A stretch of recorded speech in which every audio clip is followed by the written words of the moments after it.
The morning sun filtered through the stained glass windows of Pine Grove Church, casting rainbow shadows across the pristine white runner in the center aisle. Jennifer stood in front of the vintage mirror in the bridal suite, her hands trembling slightly as she adjusted her veil. At 38, she never thought she'd get a second chance at love, especially not after the mess of her first marriage. "Mom, are you sure about this?" The question came from her daughter Emmy, who sat in the corner of the room, still in her casual clothes instead of her bridesmaid dress. The 16-year-old had been unusually quiet all morning, picking at her nails, a habit she only showed when something was really bothering her. Jennifer turned away from the mirror, taking in her daughter's worried expression. "Honey, we've talked about this. Robert is different. He's been nothing but wonderful to both of us for the past 2 years." She walked over and sat beside Emmy, careful not to wrinkle her dress. The fabric rustled softly as she moved. But Emmy wasn't meeting her eyes anymore. She stared at her phone, then quickly tucked it away when Jennifer tried to peek. "That's what you said about Dad too, remember?" Her voice was barely above a whisper. The words stung, but Jennifer pushed past the pain. "I was young then, barely older than you are now. I've learned a lot since then." She reached for Amy's hand, but her daughter pulled away, standing up abruptly. Outside the bridal suite, they could hear the excited chatter of arriving guests. Jennifer's best friend Lisa poked her head in, her face flushed with excitement. "The florist just finished setting up. You have to see how beautiful everything looks." She paused, noticing the tension in the room. "Everything okay in here?" "Just pre-wedding jitters," Jennifer said quickly, but Amy made a sound that was somewhere between a scoff and a laugh. "Mom, there's something you need to know about Robert." Amy's voice had changed, taking on an edge that made Jennifer's stomach twist. "I've been trying to tell you for weeks, but you've been so busy with the wedding planning." Before she could continue, there was a knock at the door. It was Jennifer's sister Katie, clipboard in hand. 15 minutes until showtime. "Amy, honey, you need to get dressed." The bridal suite erupted into a flurry of activity. Hairstylists swooped in for final touches, the photographer started snapping pre-ceremony shots, and Jennifer's bridesmaids arrived in their pale blue dresses. Emmy disappeared into the attached bathroom with her dress, but Jennifer couldn't shake the uneasy feeling her daughter's words had left. Through the chaos, Jennifer caught glimpses of her reflection. The dress was perfect, elegant without being flashy, with delicate lace details that had reminded her of her grandmother's wedding photos.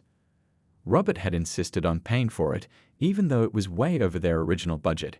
He'd been doing that a lot lately, surprising her with expensive gifts, weekend getaways, even a new car. "He's just generous," she told her sister when Katie had raised an eyebrow at the car. "He wants us to be happy." But now, standing in the middle of all this wedding day chaos, other moments started floating back to her. The mysterious phone calls he'd take outside. The business trips that seemed to multiply lately. The way he changed the subject when she asked about meeting his college friends at the wedding. 5 minutes. Katie announced, hustling everyone into position. "Has anyone seen Amy? She needs to line up with the other bridesmaids." Jennifer turned toward the bathroom, but the door was still closed. "Emmy? Sweetie, we need to get started." No response. She tried the handle. It was locked. "Emmy?" The silence from the other side of the door was deafening. Jennifer's heart started racing. "Emmy, open the door right now." "Mom." Amy's voice finally came through, shaking. "I found something on Robert's computer last night. Something bad. Really bad." The room fell silent. 200 guests were waiting in the church. The string quartet had started playing the prelude music, and Jennifer stood frozen, her hand still on the bathroom door handle, as her perfect wedding day began to unravel thread by thread. "What do you mean, something bad?" Jennifer's voice was barely steady. The other women in the room exchanged worried glances. "I have proof," Annie said through the door. "Pictures, documents, everything. He's not who he says he is, Mom. And I can't let you marry him without knowing the truth." Jennifer's world tilted on its axis. In that moment, she wasn't just a bride about to walk down the aisle. She was a mother whose daughter was trying to protect her, even if it meant ruining what should have been the happiest day of her life. And somewhere deep down, past all the wedding planning and dreams of a perfect future, a small voice whispered that maybe, just maybe, Annie was right. 3 months before the wedding, Amy first noticed something was off. It started with little things, the kind most people would brush aside. She was doing homework at Robert's house while her mom was at yoga class when she heard him on the phone in his home office. His voice was different, harder somehow, like he'd shed the warm, friendly tone he usually used. "The transfer needs to happen tonight," he'd said, almost in a whisper. "No, she doesn't suspect anything. Just make it clean." Amy had frozen, her pencil hovering above her math homework. The way he said "she" made her skin crawl. Was he talking about her mom? She started paying more attention after that, keeping a notes app on her phone with dates and weird things she noticed. Like how he always had 2 phones but only showed them one. The other stayed in his desk drawer, locked away. Or how he'd get mysterious texts during family dinner and excuse himself, claiming it was work stuff, even though it was nearly midnight.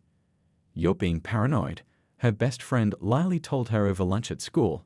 "He bought your mom a car. He's paying for private college for you. Rich guys are just weird about business stuff." But Amy couldn't shake the feeling. Maybe because she remembered how her dad started acting weirded before they found out about his gambling problem. Or maybe it was because she caught Robert in small lies, tiny ones that didn't matter much on their own. He said he went to Northwestern, but when Amy mentioned wanting to apply there, he changed the subject. He talked about growing up in Seattle, but once referred to Chicago as his hometown. Little things. Thread loose things that only showed if you pulled at them. 2 weeks before the wedding, Amy got her proof. She was looking for a stapler in Robert's home office. He'd said she could use anything in there for her school project. The drawer was stuck, and when she yanked it too hard, the false bottom popped up. There it was, the other phone. And unlike the locked one he carried, this one didn't have a passcode. Her hands shook as she scrolled through messages, emails, photos. Each swipe revealed something worse than the last. Robert wasn't Robert at all. His real name was buried in old emails. Thomas Walker. There were photos of other women, all around her mom's age, all wearing expensive jewelry or standing in front of nice houses. All of them looked happy, just like her mom. And all of them had newspaper articles attached. Stories about investment fraud, missing savings, mysterious bankruptcies. "He's done this before," Amy whispered to herself, her heart pounding so hard she could barely think. She used her phone to take pictures of everything, her hands trembling so badly some came out blurry. That night, she could barely look at him during dinner. He noticed, of course he did. He was good at noticing things about people. That's probably why he was so successful at whatever this was. "Everything okay, kiddo?" he asked, using that warm, concerned voice that used to make her feel safe. "You seem quiet tonight." "Just nervous about the wedding," she managed to say. Her mom beamed at her from across the table, so happy, so in love. Annie felt sick. She tried telling her mom that night, but Robert had surprised them with tickets to a show her mom had been dying to see. The next day, he took her mom shopping for last-minute honeymoon items. Every time Emmy tried to get her mom alone, Robert was there with another surprise, another distraction. "I need more proof," Emmy told herself, staying up late into the night, digging deeper. She found spreadsheets with names, dates, bank account numbers. Found social media profiles of other families he destroyed. Found a pattern going back years: meet wealthy single moms, earn their trust, marry them, then disappear with everything they had.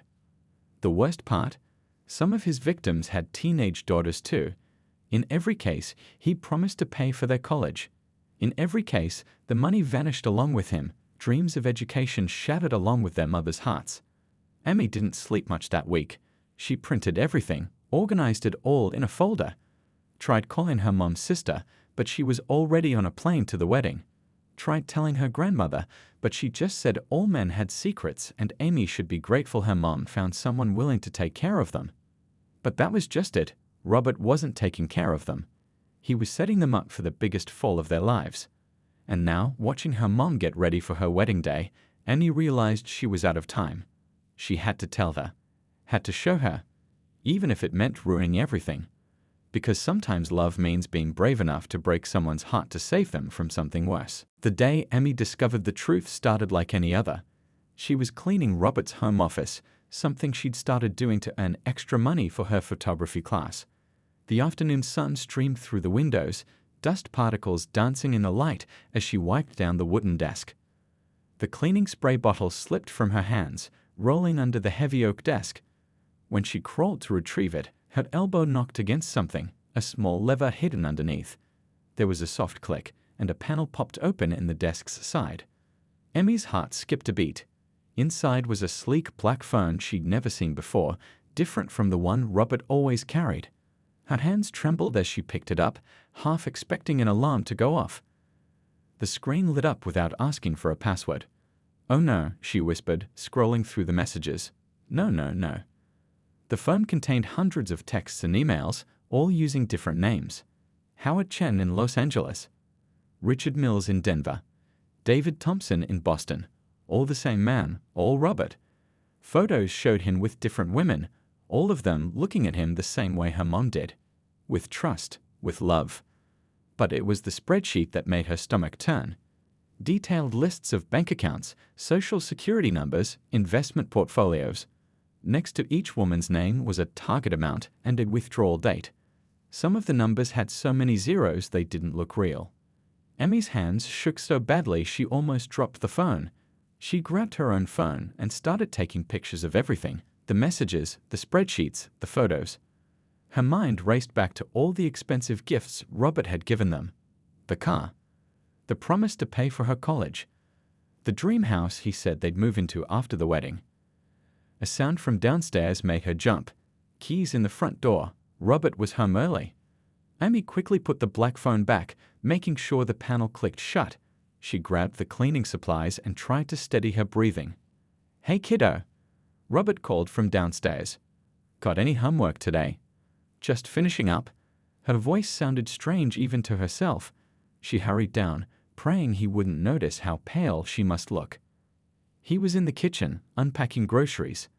The same man who'd been so careful with her mom's heart, who remembered how she liked her coffee and always asked about her day. But now Emmy saw him differently.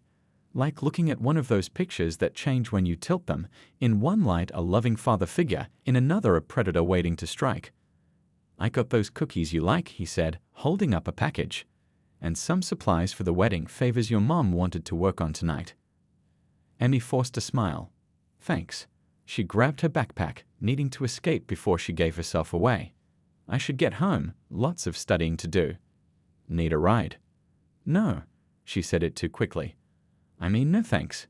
It's nice out. I'll walk." She felt his eyes on her back as she left. Did he suspect? Had she put the phone back exactly right? Would he check? That night, she couldn't sleep. She kept going through the photos she'd taken, trying to make sense of it all. One name caught her eye, Carol Henderson. She Googled the name along with Robert's alias from that time. The search results made her blood run cold. News articles about a wealthy widow who lost everything in an investment scheme. Her daughter had to drop out of college. They lost their house. And Robert, going by the name Michael back then, had vanished without a trace. And he found more stories, more families destroyed, more lives ruined. And now he was about to do it to them. She had to tell her mom. But every time she tried, Robert was there, charming and attentive as ever. He kept them busy with wedding preparations, surprise dinners, last-minute errands. It was like he knew, like he was making sure they were never alone long enough for the truth to come out. Emmy started sleeping with her phone under her pillow, terrified he'd somehow find out what she knew. She backed up the photos to 3 different places, including a USB drive she kept with her at all times. 2 weeks, that's all she had until the wedding. 2 weeks to find a way to tell her mom that the man she loved, the man she was about to marry, was nothing but a carefully crafted lie. Every time she looked at her mom's happy face, every time she watched her try on her wedding dress or talk about their future together, Andy felt sick. Because she knew that future was a fantasy, and she was the only one who could shatter it before it was too late. The hardest part wasn't finding out the truth about Robert. The hardest part was carrying that truth alone, watching her mom float through wedding preparations with stars in her eyes, while knowing everything was about to come crashing down. Emmy sat in her school counselor's office, fidgeting with the USB drive in her pocket. Mrs. Chen had always been good at listening, but this was bigger than failed tests or friend drama. "I don't know what to do," Annie whispered, her voice cracking. "If I tell her now, she'll be heartbroken. If I wait until after the wedding..." She couldn't finish the sentence. Mrs. Chen leaned forward, her kind face serious. Emmy, sometimes the kindest thing we can do for someone we love is tell them a difficult truth. But you need support. Have you talked to any other family members? That afternoon, Emmy called her Aunt Linda. Unlike her mom's other friends who were caught up in wedding excitement, Aunt Linda had always been practical. She lived 3 hours away, but she listened to everything over video chat, her expression growing darker as Emmy showed her the evidence. "Send me everything," Aunt Linda said firmly. "And I mean everything. I'm calling my friend at the bank. She deals with fraud cases. We need to make sure we do this right." For the next week, Emmy felt like she was living in two different worlds. In one, she helped with wedding preparations, smiled at cake tastings, and pretended everything was fine. In the other, she worked late into the night with Aunt Linda, documenting every piece of evidence, building a case that nobody could dismiss. "Your mom might not believe you at first," Aunt Linda warned during one of their late-night calls. "When someone pulls a con this big, they're really good at explaining things away. We need solid proof." Emmy thought about Carol Henderson's daughter who'd had to drop out of college, about all the other families Robert had destroyed, about how her mom had worked so hard to rebuild their life after Dad left, how careful she'd been with her heart until Robert came along. The guilt was eating her alive. One night, she broke down at dinner. "Mom," she started, tears threatening to fall. "I need to tell you something about." But Robert interrupted, pulling out 2 tickets to her mom's favorite band. "Surprise. I know you've been stressed about the wedding, so I thought we could all use a night out." Her mom was thrilled, of course, and Amy watched helplessly as another opportunity slipped away, caught in Robert's web of perfectly timed distractions. That night, she got a text from one of Robert's previous victims, a woman Aunt Linda had managed to track down. I didn't want to believe it either. The message read, "I kept making excuses, telling myself I was being paranoid. By the time I accepted the truth, it was too late. Don't let your mom make the same mistake." The wedding was now just days away. Amy had everything ready, the documents, the photos, the testimonies from other victims. Aunt Linda was flying in early, bringing more evidence they'd gathered. But at night, lying in bed, Amy couldn't sleep. She kept imagining her mom's face when she learned the truth, the way her smile would fade, the light in her eyes dying, the way she'd looked after Dad left, like she'd aged 10 years overnight. "You're protecting her," Amy whispered to herself in the darkness. "Sometimes love means doing the hard thing." She touched the USB drive under her pillow, her lifeline to the truth. Tomorrow was the rehearsal dinner. She'd planned to tell her mom then, with Aunt Linda there for support. But every time she imagined it, her courage failed. Because what if her mom didn't believe her? What if Robert managed to explain it all away? What if telling the truth made her mom choose him over her? But then she thought about the spreadsheet on that hidden phone, about how her mom's name was there, right at the bottom, about the withdrawal date set for 1 month after the wedding. And she knew she had no choice, because sometimes being brave meant being willing to break someone's heart to save them from something worse. She just hoped that someday her mom would understand why she had to do it. The church bells chimed noon as guests filled the pews. Amy stood in the back, clutching her folder of evidence, her bridesmaid dress still hanging untouched on the door. Through the crack in the doorway, she could see Robert greeting guests, playing his part perfectly. Her phone buzzed. "Aunt Linda. Flight delayed. Storm over Denver. Won't make it in time. Do what you have to do. I'm here on the phone if you need me." Amy's stomach dropped.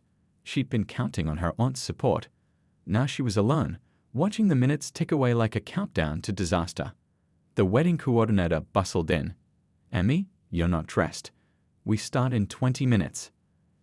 "I need to talk to my mom," Amy said, her voice stronger than she felt. "Alone. Right now."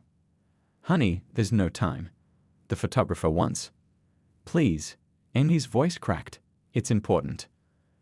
The coordinator must have seen something in her face because she nodded slowly. 5 minutes. That's all I can give you." Amy knocked on the bridal room door, her hands shaking. Her mom opened it, radiant in her wedding dress, hair, and makeup perfect. "Amy, why aren't you dressed?" "Mom, I need to show you something." Amy pulled out her folder. "About Robert." "Not this again." Her mom's smile faded. "Sweetie, I know change is hard, but his name isn't Robert. Amy's words came rushing out. It's Thomas Walker. Sometimes Michael Grant. Sometimes Howard Chen. He's done this before, Mom, many times.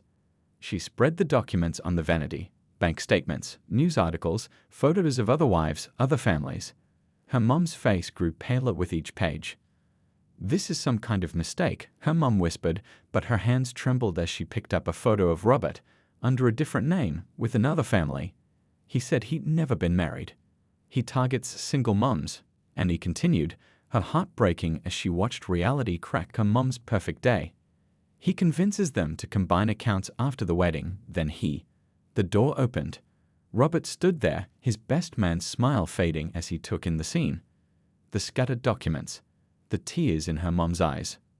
What's going on? His voice was different now, harder, colder. Tell her the truth, Amy demanded, standing between him and her mom. Tell her about Carol Henderson, about Lisa Martinez, about all the others. The mask slipped for just a second, surprise, then anger flashing across his face before the smooth charm returned. I don't know what you're talking about, kiddo. You've obviously been confused by... Don't. Amy's voice rang out clear and strong. She turned to the wedding guests who had started gathering at the door, curious about the delay. His real name is Thomas Walker. He's wanted in 3 states for fraud. Everything he's told us is a lie. The room erupted in whispers. Someone gasped. Her mom had sunk into a chair, staring at the evidence with horror. He's done this to 6 other families, and he continued, her voice carrying over the growing murmurs. He marries women, convinces them to combine their assets, then disappears with everything. I have proof, bank records, police reports, testimonies from other victims. Robert's face had gone hard as stone. You ungrateful little. He took a step toward Amy, but 2 men from her mom's office, both off-duty police officers, moved to block his path. Is it true? Her mom's quiet voice cut through the chaos. She held up the phone Amy had photographed, the screen showing his real identity. Was any of it real? For a moment, no one moved. Then Robert turned, shoving past the shocked guests. The 2 off-duty officers reacted instantly, moving to stop him. Someone call 911. A voice shouted as Robert fought against the officers. Amy ran to her mom, who sat frozen in her wedding dress, surrounded by proof that her perfect love story had been nothing but a carefully crafted lie. I'm so sorry, Mom, Amy whispered, holding her mother as she began to sob. I'm so sorry, but I couldn't let him hurt you like he hurt the others. Chaos erupted in the church as Robert made his desperate escape attempt. The 2 off-duty officers, who'd come to celebrate a wedding, now found themselves in an unexpected confrontation. Robert knocked over a decorative flower stand, sending white roses scattering across the floor as he tried to break free. Stop him! Someone shouted as guests scrambled out of the way. The church's wooden doors slammed against the walls as Robert burst through them, with the officers in close pursuit. Inside, Amy's mom sat frozen in her wedding dress, surrounded by scattered evidence of a life built on lies. Wedding guests crowded around, their phones out, some calling 911, others recording the unfolding drama. The wedding coordinator tried desperately to maintain order, but her voice was lost in the commotion. Everyone please stay calm. One of the groomsmen, a longtime friend of Robert's, stepped forward. But when he saw the evidence spread across the floor, the multiple identities, the fraud reports, the stolen money, his face went pale. I had no idea, he whispered. Outside, they heard shouting. Through the stained glass windows, shadows moved like a frantic dance. Then came the sound that made everyone freeze. The metallic crack of a gun hitting the pavement. Robert had dropped a concealed weapon while running. Get down, one of the officers shouted. Guests dropped to the floor, some crawling behind pews. Amy threw herself in front of her mom, her heart pounding so hard she could barely breathe. But Robert didn't try to retrieve the weapon. He kept running, heading for the parking lot where his expensive car, bought with money stolen from previous victims, was waiting. The officers were closing in, their training kicking in as they coordinated their pursuit. Back inside, Amy's mom had finally found her voice. The accounts, she whispered, pulling out her phone with trembling hands. We just combined our accounts last week, he insisted, said it would be easier after the wedding. The wedding planner, who had been frozen in shock, suddenly sprang into action. "I'm calling the bank right now," she said, her professional calm returning. "We might be able to stop any transfers." Sirens wailed in the distance, getting closer. Amy held her mum's hand as she made frantic calls to the bank, explaining the situation. Other guests were on their phones too, some calling family members, others checking news stories about Robert's previous crimes that Amy had exposed. Through the windows, they saw flashing lights. Police cars surrounded the church, responding to multiple 911 calls. An officer spoke into his radio. "Suspect apprehended in the north parking lot." A collective sigh of relief swept through the church. The immediate danger was over, but the aftermath was just beginning. Police officers entered the building, their formal presence a stark contrast to the wedding decorations surrounding them. "I need statements from everyone," one officer announced. "Especially from the bride and her daughter. We've been tracking this guy across 3 states." Emmy's mom stood up slowly, her white dress now wrinkled, her perfect makeup streaked with tears. But there was strength in her voice when she spoke. "Tell me everything you know about him. I want to help make sure he never does this to another family." The wedding guests, who had come to celebrate love, now became witnesses in what would turn out to be one of the biggest fraud cases the state had ever seen. As the police gathered evidence and took statements, Emmy overheard snippets of conversation. "Can't believe he almost got away with it again. Thank goodness her daughter figured it out. Brave kid, speaking up like that." Emmy sat on the church steps, still in her regular clothes instead of her bridesmaid dress, watching police cars and news vans fill the parking lot. Her mom sat beside her, wrapping an arm around her shoulders. "I'm so sorry, Mom," Emmy whispered. "No." Her mom's voice was firm. "You saved me. You saved us. It hurts right now, but you did the right thing." They sat together as the sun began to set, casting long shadows across the church lawn. The day hadn't turned out anything like they planned. There would be no wedding, no celebration, no happily ever after, at least not the one they'd imagined. But as Amy watched her mom speaking with the police, head held high despite everything, she realized that sometimes the bravest love stories aren't about romance at all.